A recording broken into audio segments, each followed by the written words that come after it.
Hey everybody, Peppermint here, and welcome back to another episode of the Anomaly. Things are really starting to get interesting. We are at Garrett's house, who is a classmate who hasn't been at school in 3 days, and it turns out it's because he heard the hum and now he's not feeling so well. So let's continue listening to his story. This is where it gets really weird. I head back towards the bridge and cross it, which would have left me with another 10 minutes of walking. But after I left the bridge and began walking east, I heard the noise a second time. I stopped and turned back towards the mountain to try and see if I could tell where it was coming from, when I thought for sure I was seeing things. Everything, the houses, the trees, even the mountains. Everything looked like it had just become translucent. Things like buildings and trees started flickering, changing structure, and fading away, like something out of a horror movie. It all happened so fast. Everything went black after that, and the last thing I remember after that was standing outside my house, still looking up at the mountains behind it. Just what the hell was this guy on about? Now I know what you both must be thinking. This all seems too incredibly bizarre to have actually happened, right? That I must have been tripping pretty bad. Kara let out a shallow, nervous laugh. I was feeling just about the same level of unease myself. Oh, of course not. I'm not entirely sure what to think, to be honest. Yeah, it's a little too much to take in, you know? Are you sure you weren't just imagining things? Garrett's expression changed almost immediately. The resolve in his eyes was much more apparent than they were a moment ago, as if to prove the validity of his story. I know what I saw. He looked back down at the ground and began to once again fiddle with his thumbs. I've never been an avid daydreamer. I've never done drugs before either. I know full well that I had left school that day with a clear mind. I've got zero clue what came over me that day, but I'm sure I'm not the only one who has seen something like this. I mean, have you guys been watching the news lately? My ears perked up again. The hum. Everyone's been talking about that droning noise all over town, right? Some of the reports I've seen online said something about people experiencing blackouts too. I'm starting to think that this might be one of those cases. But Kira interjected but fell silent after Garrett and I turned to look at her.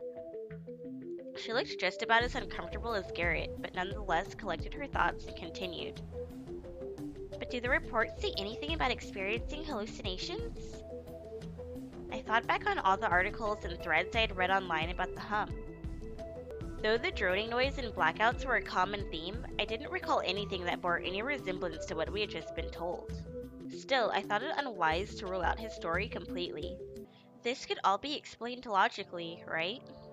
Maybe there was some sort of ultra rare medical condition that did that kind of thing to people.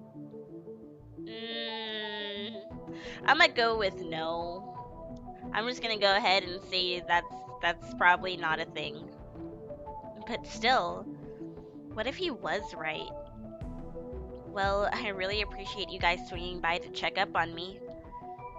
Yeah, of course. You sure you're gonna be okay? I will.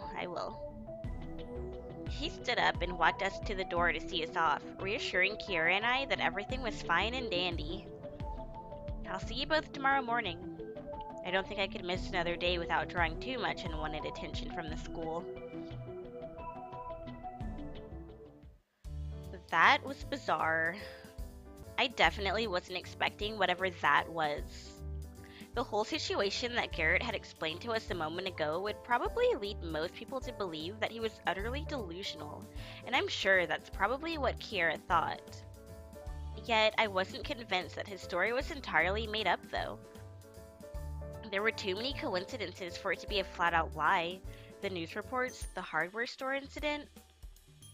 I mean, unless he was using the media coverage on the whole hum thing as a clever ruse, which I didn't think was very likely, then there might be more to the whole situation than it seems. If there was something going on in the springs, then what the hell could it be? Ooh, That was something else, huh? I shook off my daze and turned to Kira as we continued walking back towards the other end of town. Yeah, I'd say that's probably the most bizarre thing I've endured all week. But was it? I thought back to what Val had brought to my attention a few days ago about Kira's lack of an online identity. This girl, the one walking right beside me, just who was she? Um, now would be a good time to ask. I know you're not going to, though, Tucker, 'cause you're a pansy. I put the topic of her precarious existence out of my mind for now, at least. Thinking about it right now isn't going to do me any good. So, what do you think really happened? If I had to guess, I'd say he was doing drugs.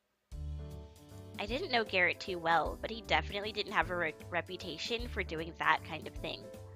From what I could tell, he had always been a pretty straight-laced guy. I don't know what else it could have possibly been, you know? I mean, I guess it doesn't sound that unlikely. He had to have been on something. You don't think he just made it up? Maybe he just wanted to mess around with us. Again, pretty unlikely. As far as I know, he's never had a reputation for being a joker either. Hmm. Kira rested her chin on her thumb and pressed her index finger against her lips as if in deep thought. Well, to be honest, I don't know. It didn't seem to me like he was making it up. At least, that's what I picked up from his body language. Body language? Yeah, I've dabbled with that kind of thing back home. Super interesting stuff. Yeah. Well, that's just great. She could read body language. I wondered how well that's been working for me so far. I really wish Tucker had a picture. Like, you know how in some visual novels, the main character will have a picture in the corner of the screen? I'd really like to see his expressions, and I don't know. To me, it just makes them seem more like a character. I guess you might be right, though, about Garrett. I mean, there's always a possibility, right? She looked at me for a moment and smiled appreciatively at my reluctant agreement. Still, I couldn't get my mind off what Garrett had told us only a few moments ago. In particular, the bit about the droning noise he claimed to have heard emanating from the mountains. The hum. It was too much of a coincidence. If the hardware store incident wasn't reason enough to consider the possibility that this wasn't just one big hoax, this definitely was. Something really bizarre is happening around here. But what? Well, here's my street. I'll catch you tomorrow, yeah? Wait, we're not heading back to school? Nah, I don't see much of a point heading back for one more class. Fair enough. See you tomorrow. We split off and went our separate ways. Follow her! If I was Tucker, I would totally follow her. I want to know, like, where she lives, why she won't let us come to her house. I still had 2 classes remaining before the end of the school day, but I figured I might as well call it a day, too. My stomach made a loud groan as I walked through the front door of my house. I supposed it would be lunchtime right about now if I were still at school. I scavenged through the fridge for something to satiate my growing hunger. Seemed like all that walking made me incredibly hungry. With a few slices of cold leftover pizza in hand, I headed back to my room and logged into my computer. At least put it in the microwave. You have a perfectly good microwave right there. I mean, cold pizza's alright, but nothing beats, like, warm, gooey pizza, if you ask me. Ross, where are you? You weren't in the cafeteria or the shed. Is everything okay? Shoot, must have forgot to tell the gang where I went this morning. Yeah, I'm fine. Just sitting at home. Home? If you wanted to cut class, you could have just gone to the shed. It's complicated. Complicated with a capital C. But hey, come by tomorrow if you can. There's something important I need to talk to you about. You got it. See you later, Tuck. If there's anyone I can talk to about what happened at Garrett's, it's Ross.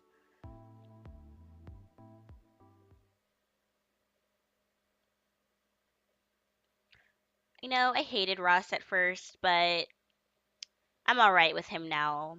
I mean, he's annoying as all get out, but like not in a bad way, like in a good way. Honestly, I like all the characters in this game so far except Valerie. I don't know. I don't trust Valerie. I don't trust Kiera either, but we haven't spent enough time with her for me to really have an opinion. Anyways, just some brief thoughts there. I woke up in pitch black with a start, fumbling around, one hand fishing in the darkness. It connected with the edge of my bedside table, and from there I was able to feel about the hard, smooth surface enough to grab my alarm clock and turn it towards me. 3 in the morning. Wonderful. I looked away from the red number display with a groan and rolled over, tangling up in my sheets in the process. I really hated when stuff like this happened. With any luck, I would be able to get back to sleep relatively quickly so that I wouldn't have to spend the whole day dead on my feet after tossing and turning all night. But just as I was getting uncomfortable again, that that sound messed up my sentence. Just as I was getting comfortable again, it began. A low droning noise from outside. Oh snap. The hum. It was just as the accounts had described it.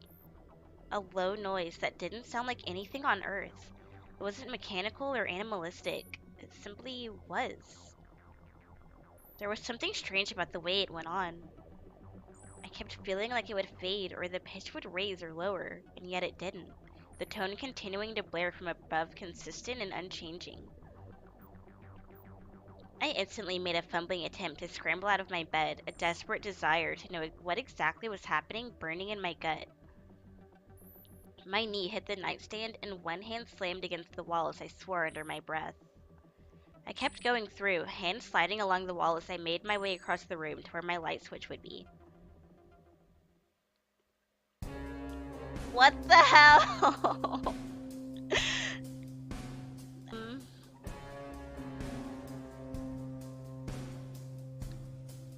that's a person. I lifted my head and saw a shadow across the room from me. It seemed to be human in shape from what little I could actually see in the dark. It stood in a part of my room that the small amount of light from the street lamps outside failed to reach. It was eerie how perfect the placement was to hide the details of its form from me, almost as though it had deliberately chosen that spot to hide from my gaze. I didn't dare look away as panic gripped me tightly. You guys, I'm scared. I don't like scary things. It was not as though the shadow was doing anything even remotely threatening, in fact standing quite still and motionless, but a deep instinctual fear still told me that there was a danger in the unknown that could only be fixed by knowing who was there. I moved slowly and carefully along the wall, eyes still fixed on the unflinching shade, until my hand brushed up against the plastic plate around my light switch. The drone of the hum was dying away as I flicked it upwards. I'd almost forgotten about the sound of the hum and what it could mean in the panic of the strange figure catching my attention. The lights flared up to reveal nothing. My heavy breathing felt all the louder with the sound of the hum gone and my bedroom remaining deathly quiet. Whatever had been there, if there had been anything at all, was gone. A shiver ran down my spine and I stepped back towards my bed, sinking down to sit leaned against the headboard in hopes of calming the way my heart was thudding rapidly in my chest. Same. My heart. That... I don't like that. Usually I don't get scared by things, like movies and stuff, but like, I don't know, when it seems like it's something that could actually happen in real life, that's when I get scared because I'm like, oh god, what if this happens to me? You know, like the more realistic something is, the scarier it is, in my opinion. My eyes drifted to the alarm clock and I froze, reaching out to pick it up. The time now read 3:56 a.m. There was no way that it had been nearly an hour since I had woken up, though. It was as though time had gone faster, or was missing. I was reminded of how Garrett had explained to us what had happened to him and how he experienced missing time as well. Something strange had happened. My eyes were drawn back to where the shadow had been only a moment before. There was no way it could have been my own shadow, since I had been moving while it had remained perfectly still the entire time. Yet, of my belongings that were stashed in that part of the room, there wasn't anything that could have made that shape in the dark, at least not that I could tell. I set my alarm clock down as my heart rate and breathing settled a little. I didn't move from where I was settled, though, already knowing that there was not any way that I was going to be able to go back to sleep after what had just happened.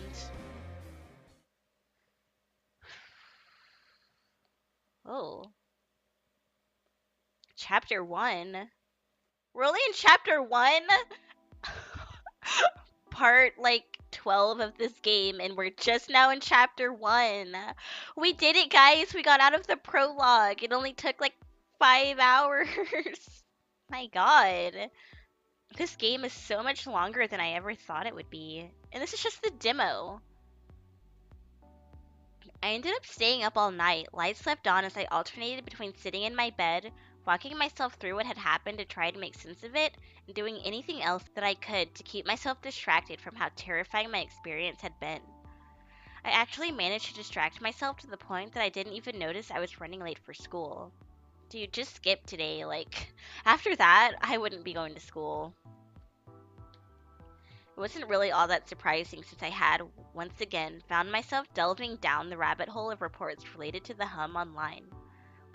I texted everyone to let them know that I wouldn't be at school because something strange had happened. Before long, I was thoroughly settling back into my research again. A small voice in the back of my head said that this was getting to the point of being strangely obsessive, but after my experience, it felt all the more like a real possibility. I was jarred from my computer screen by the sound of the doorbell. I jolted upright before realizing what the sound had been and settled back into my desk chair. I didn't notice until being startled, but I seemed to have been leaning in over my keyboard, getting closer and closer to the screen. It couldn't be any good for my eyes to keep staring so close into the monitor, so I ordinarily made a conscious effort to avoid it. I ran a hand down my face and headed out of my room, opening the door to find Val? Hey, you alright? It's not like you to just skip without telling us anything. I already did. Well, your text was pretty cryptic, so. She trailed off and gestured to herself, as though that was all she needed to say in order to justify her presence. It really was all that was needed given the friends that I kept. It wasn't uncommon for us to just go over to someone's house if we thought something was wrong. I had done it myself before, after all. I simply nodded and opened the door a little wider, stepping aside to let her in. So, are you alright? You look a little shaky there. Uh, yeah, I'm fine. It was just a really weird night, and is anyone else coming? You know them. I'm sure everyone else is on their way, too. I shut the door and leaned against it, feeling like it was the safer option. When had I become so paranoid? Maybe this whole hum business had shaken me up a bit more than I'd thought. I opened my mouth to tell Val about what I had seen, but was stopped before I could even start by the sound of the doorbell ringing once again. I turned and opened the door to find Ethan smiling slightly on the other side. Hey. I nodded and let him in as well. Ross is on his way, just locking the shed up, I think. Said he had some tech junk to take care of. What's going on? Well, if he's coming too, then I'll just wait until everyone's here to explain. It'd be dumb to go over everything a second time. I gave a slight jerk of my head to indicate for them to follow me and led the way to the kitchen, waving a hand towards the kitchen table to let them know to get comfy before I started rooting around in the cabinets for something to eat. I had been up for about 6 hours already and hadn't even ventured out of my room. Now that I wasn't busy distracting myself, I actually realized my hunger. You guys want anything to eat? Nah, I'm good. Not hungry, but I wouldn't say no to a glass of water. I am super starved, my good sir. I'll have a nice plate of eggs and toast. I looked over to the doorway into the kitchen to see Ross standing there with a large grin. He gave us all a slight wave before he made his way over to the table and flopped into a seat. He had just let himself in like he normally did. I rolled my eyes before grabbing a glass from the cabinet and filling it with water from the tap. I was just setting it on the table for Val when Lena rounded the corner from the hallway. Sorry to intrude like this. I told him we should knock, but he said he would be alright with it. It's fine. I waved a hand dismissively and nodded to the table as I poured out a bowl of cereal for myself. Didn't expect you to be here, though. I didn't even text you this morning. Ross told me that something was up, so I wanted to come and see you to make sure everything was okay. I was worried after I saw the text you sent everyone else. So what is up anyway? Must have been pretty serious if you're cutting school over it. I blew out a slow breath and leaned back on the countertop nearest the table, holding my bowl in one hand. I knew that I had to explain everything, so I just started talking. Once I had, it seemed hard to stop. I recounted the night before, the research I had been doing for the last few days, all the news stories that had been cropping up lately, and even that day at the hardware store. I didn't know exactly how long it had taken to explain it all, but by the time I had finished, my cereal was a mere soggy mush among the milk it was floating in. So I think something is up, and it has to do with the hum. That's the only thing it could possibly be. You realize that you sound like a total conspiracy nut, right? It really doesn't make all that much sense, to be honest. I know it sounds absolutely nuts. It's all just way too much for it to not be connected in some way. And noises from the sky like the one I heard just aren't normal. God, I must look totally insane to them, going on about something with no tangible proof. I didn't know why I felt so defensive about my theories, but I could tell that something was just wrong. This wasn't normal at all. You know, he might be onto something. It's weird, yeah, but it's not really the total deep end as far as conspiracies go. It's not like he's talking about aliens or anything like that. But at least you have a general theory for whatever happened to you. It's a lot better than having nothing at all. The other stared at Ross for a moment before Elena smiled slightly and nodded. Yeah, you're right. If there's something, then there's something. Everything starts as a theory and guessing anyway. Even if it turns out you're wrong, we can't deny that something has been a little strange around here lately. This is a joke, right? None of you guys are actually serious about this crap? Why would I joke about something like this? To mess with me? It's not all about you, Ethan. I'm pretty sure we weren't just hallucinating a shadow figure in the night to mess with you. Nice job, though. Very well done. Be sure to call me when you guys are done screwing around. Bye, Felicia. What a jerk. Ethan's tone was overly sarcastic as he slowly clapped his hands before getting to his feet. He rolled his eyes and simply walked out. It was a moment later that I heard the front door open and shut. I sighed and ran a hand over my face as I set my bowl on the counter behind me. Well, that could have gone better. I should have expected it, honestly. He was right that I sounded like a complete loon. Hey, look, I don't exactly believe any of this because you sound like a total whack job, Tucker. But I'm not going to go off running until you start making tinfoil hats. You're still my friend, and I want to make sure that you're all right.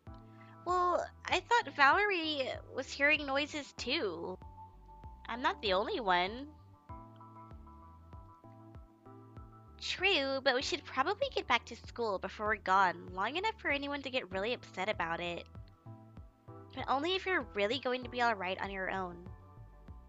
Are you sure that you're okay? Yeah, I'm fine. Kinda shaken, but I think I can at least manage the rest of the day on my own. I saw them all off to the door and stayed there, watching until they had all rounded the nearby corner towards school. Okay, guys, I'm gonna end the episode here. That was a really mean reaction to have to your friend. Like, he came all the way over to our house and then wasn't even willing to listen to our explanation. So kind of lost some points with me in that regard, but things are definitely getting interesting now. And I have no idea what to expect from the coming episodes. So I hope you guys enjoyed and are looking forward to the next episode. And if you are, don't forget to leave a like on this video, and I'll see you guys next time. Have a great day.